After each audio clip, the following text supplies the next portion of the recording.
ভালোবাসে তাদেরকে লুকায় রাখা হয়, ধর্মের দোহাই দিয়ে বিয়ে দেওয়া হবে না।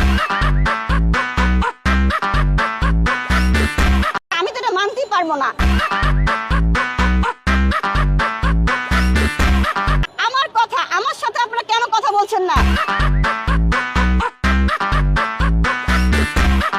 রাজের দুলাভাই সঞ্জিত সাহা প্লাস হচ্ছে রাজের মা, আমার সাথে কথা বলে আপনাদের কি প্রবলেম?